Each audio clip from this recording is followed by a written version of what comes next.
Last episode, we automated all 4 of the main metals in the Create mod, giving us an infinite supply of ingots for our projects, which we will be using today to create the next step of our automation journey alongside a building to go around the power plant. And since the last episode, I have been busy expanding out the custom terrain that we started last time, and I've got to say, it's expanded substantially.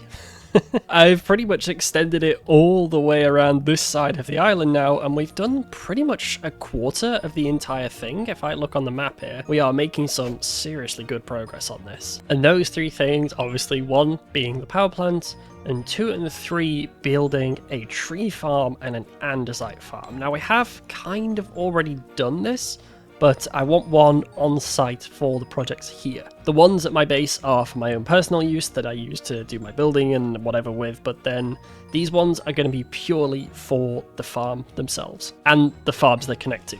Yeah, you know what I meant. And also, while I'm at it, I might as well show this here. I may have done some more custom recipe action. As when I was building the terrain, I was getting really frustrated that I didn't have access to podzol to be craftable. I didn't want to have to go out and mine it, so I made my own recipe. So what we do is we take red and brown mushrooms and we mix them with a bit of water, and then we get, there we go, mushroom brew, not to be confused with mushroom stew. They're very different. That is then mixed in a basin with dirt for podzol or grass blocks for mycelium. So I'm currently making mycelium right now, but I have been using this to make podzol and it's working a treat. But I think it's about time we actually get to building, and we're going to start with the power plant, as it's not very often I do this, but I have actually already built this in Creative. Have a schematic ready to go right here. Just got to supply it with materials, and honestly, this list is not too bad. I'm not really entirely sure why it says I need 320 colossal cogwheels, but yeah, we'll figure that out when we get to it. And there's also a creative motor that I may have forgot to remove in the schematic, but that's fine. We'll ignore that. The rest of it, though, pretty easy. Just stuff I already have. I've just got to get to crafting, and it's going to take a little while, but we'll get there eventually. So I have a whole lot of materials together, so I'm going to head on back to the base and get that started.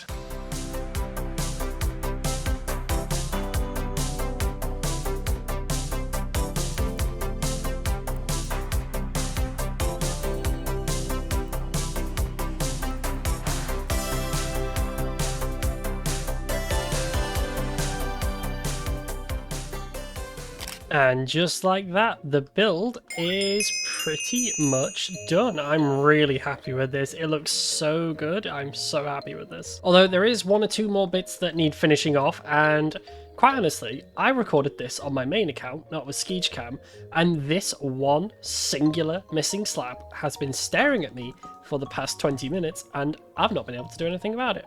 So that, if you noticed it, probably pained me a whole lot more than it did you. You got to watch it in fast forward. I had to stare at it in real time.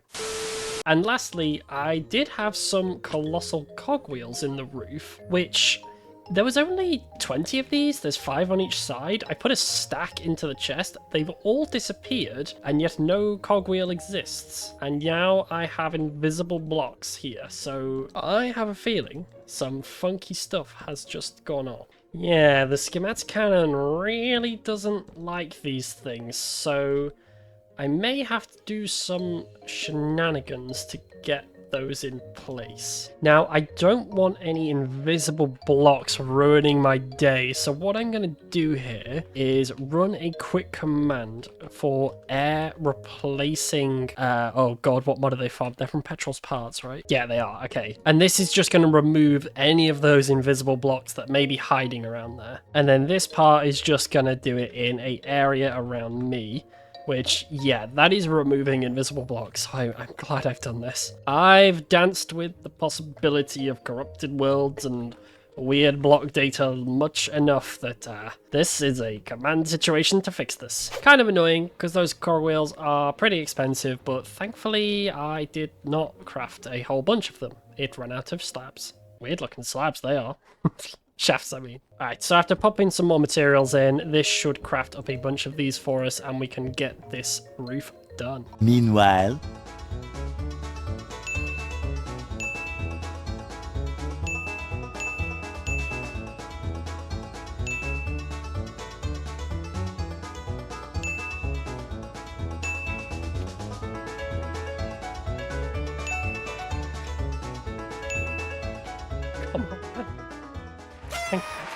I'm sure my editor is not going to put in how many attempts it took me to get in these rafters. I'm sure you wouldn't embarrass me like that, would you? And then the last thing actually is we just need to hook these up to some chain drives, and yeah, that is quite a bit faster than I wanted it to be, actually. Okay, well, it took some serious shenanigans with some rotation speed controllers to get these moving at the right speed, but we are there now, and even the inside of this place with these colossal cogwheels looks incredible. From the outside, if we use a bit of free cam, oh yeah, that looks so good. And the best bit is, if we can get up in the rafters, which yep, I expected that. Oh, I actually made it this time. Damn, second try. I mean, first try. I don't know what you're about. But either way, we can actually adjust the speed of these things, so, you know, I can make him go if I really want to. Though that looks bad. So I'll probably experiment with a couple of different speeds. Maybe 8 there is a little bit nicer, or I might even set them all at different speeds. So you might have this one going a little bit faster, some going a bit slower. I don't know. I'm gonna mess around with it and see what I like. Oh, and we've definitely got to deal with the interior of this place too. I didn't really do that in the schematic because I didn't actually know how big the boiler was gonna be, but it looks like it all fits fine, so we're pretty much clear to do whatever we want with this now, which is great. Although seeing that there has reminded me, we do actually need to hook up the chain drives to the outputs over here, because at the minute a lot of these chains are going through walls and stuff, which yeah, that just won't do. The building actually has dedicated input and output conveyors, which yeah, they look really nice. I like this a lot. Yeah, so this is pretty much how this thing's gonna look. I think I'm probably gonna add in some extra support pillars to connect these two, but it's there. I think it's done. Except maybe I do want to add a tower on top of this on the future, because it does feel a little bit flat. It definitely feels like the base of a big tower rather than a building on its own, even if it does look really cool on the map. But yeah, I'm going to think about that while we work on some of the other projects we've got, because we need a andesite and a wood farm over here for the next thing I want to do. Oh, hello, friends. So I think we're going to tackle the wood farm next, because we got a nice big flat open space right here, and I can't think of a better farm to put there. So for this tree farm, I'm thinking, because we only really just want wood en masse to craft other stuff with, we are just going to go with the old 2x2 spruce trees and probably lay them out in a bit of a 4x8 grid like this. I think that'll be much more wood than we'll ever need, but yeah, better to go big than not have enough. And of course, we're probably going to do this by ways of a gantry carriage contraption moving back and forth. And I think it's probably going to look something a bit like this, where we'll use the middle space here for storage, saws on each side of this, facing outwards of course, and then some deployers to plant the saplings on top like that. And the way this is going to work, I think, will be something like this. So when we have the carriage as stationary, it will be trying to move this way towards the end of the farm, and then we'll have potentially some smart observers looking for wood blocks when the trees have grown, and then anytime a tree grows, that's going to come round to here into a gear shift. I think these are the ones that reverse their direction, right? Yeah, so something like this. So we'll detect when a tree grows somehow, send a redstone signal to the gantry, which will then move forwards. When the trees are all broken, it will then try to return back to this position, which I think it's trying to grab onto this stuff here, that's why it's not working. Yeah, there we go. And that way we shouldn't ever really have it get stuck, because if it's going this way and there's a tree that grows behind it, it's gonna try and go back that way anyway. Actually, no. If the gantry is here and tree grows here, it's gonna try and go this way, and it won't go back. Maybe that won't work. I could always have it just be on a timer, actually. I just use a redstone contact. Then after a certain delay, it just flips a toggle and goes back and forth. That's probably easier, right? Yeah, I think a little system kind of like this. So we have a pulse repeater on a delay, 5 seconds. So once it lands at the end, this waits 5, powers that, and then that just flips our little toggle latch on the gear shift, sending it back and forth. Pretty easy little redstone loop. The only thing we'd need to add to this is probably an off switch, which is as simple as hooking up a stockpile switch to a vault with another redstone link into that. Which, yeah, that's easy. Cool, so now I know how this is going to work. We should put this into practice and see if I can make it look even remotely good.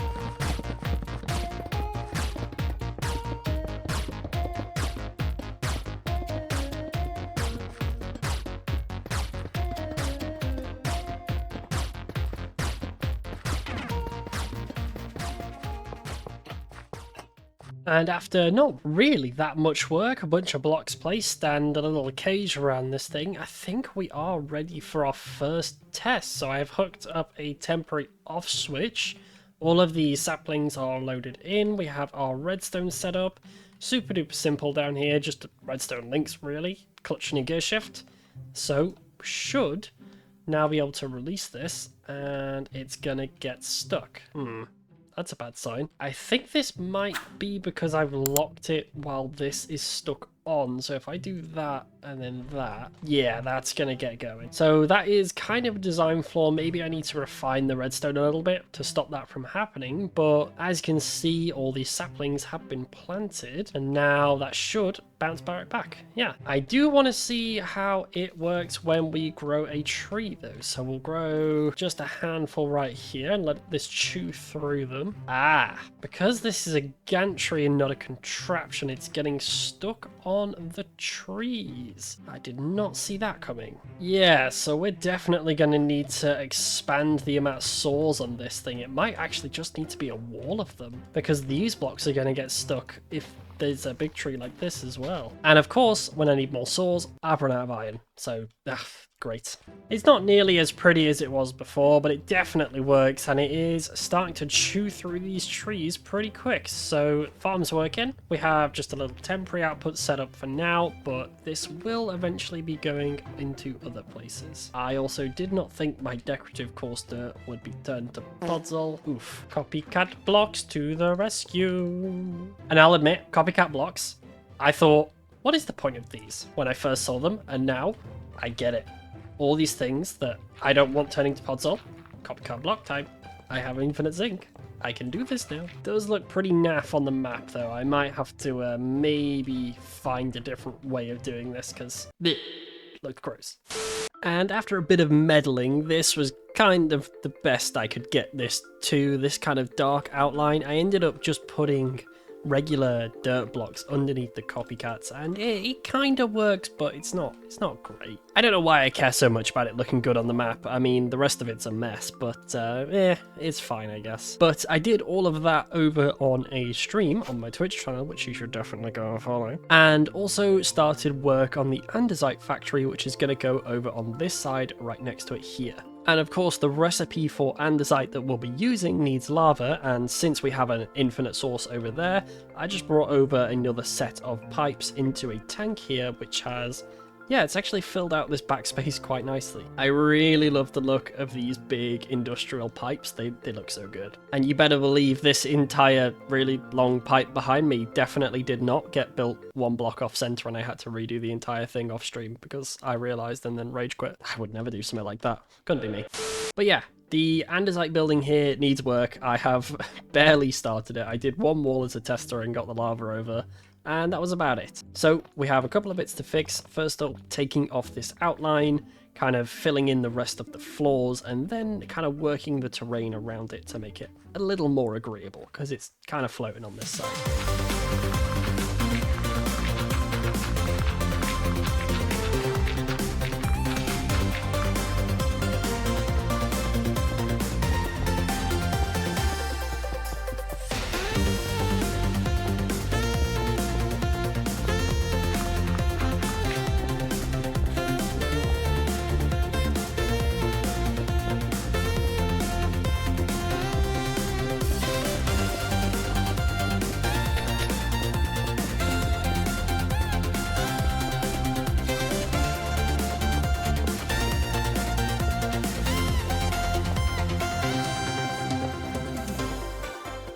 And with just the walls raised and the floors filled in, this already feels so much better. So I think to start this off, we're going to start off with the storage area, which is just going to be up here at the top. big old vault, and then we'll have a threshold switch to turn it on and off, and then a smart observer to show us how much is in the vault. And then of course a depot to take the items out. That will just need a redstone link, and then that can connect to there on amount of matching items. Cool. So when it comes to the layout of the farm, I think we're probably gonna start off with the cobblestone generators that we'll need to make the gravel, which are gonna come down in this area here. And I guess if we do this, I don't know, maybe, well, 3 blocks wide, actually that's perfect for the area. We'll have them travel onto a belt in the middle and then come up through here into the next area. And you know what, being smart about this, we could probably actually just go from the cobble generators straight into a millstone like this, and then have that get turned straight into gravel. And I think, if memory serves me correctly, you can millstone gravel directly into one piece of flint. Yes, it's right here. Excellent. So that way we can control exactly how much flint we're making for the ratio of 2 to 1. Not strictly necessary, but makes the farm a bit more interesting, I guess, if it's balanced. Kind of just stops the backlog of random other materials happening, so yeah, that'd be good. So I think the basic machine is probably going to look something like this, relatively similar to some of my old designs, but if we waterlog these drills and prevent the floods, then just put some lava buckets on top like so. And the reason we want cobblestone here is because of what we discovered with the gold farm, where the new create update, if it's cobblestone here, then it's going to instantly deposit onto the belt below rather than actually break the block, and just help on the frames a little bit. So yeah, we just need to get this duplicated over to the other side, and then we can move on to the next part. And after a bit of time tinkering with the farm, I think I've got something here that works well enough. I mean, at the back here, we've doubled up on the flint production, and over here we've got the cobblestone. Lava just comes in from the tank, combined into andesite, and sent to storage. I definitely think I made this building a little bigger than I needed to, but there is definitely some room for improvement. One of the things I've noticed is that no matter what I do, I think there is probably going to be a build-up of items in the compacting stage here. So yeah, you can see these vaults have flint and gravel in them. We don't really want that to back up, so I need to figure out a way to hook up both of these storages to maybe a clutch, so we can turn these individual parts off if these vaults fill up too much. Yeah, because already this is filling up faster than we're using it. I can see that right off the bat. And I can't really do that right now because of the way I've built this. It's all very interconnected and a bit squirrely in the wiring, so I think I may need to tear some parts of this out, rejig it, and add in some clutches, but I think that's a problem for another day. As of right now, we have a functioning andesite farm, and this has been running for not very long at all, and we've already made like 580, so it's going to be fast enough for what I need. And if you haven't figured that out by now, we have metal farms, we have an andesite farm, and a wood farm. Yes, I am re-automating the andesite age.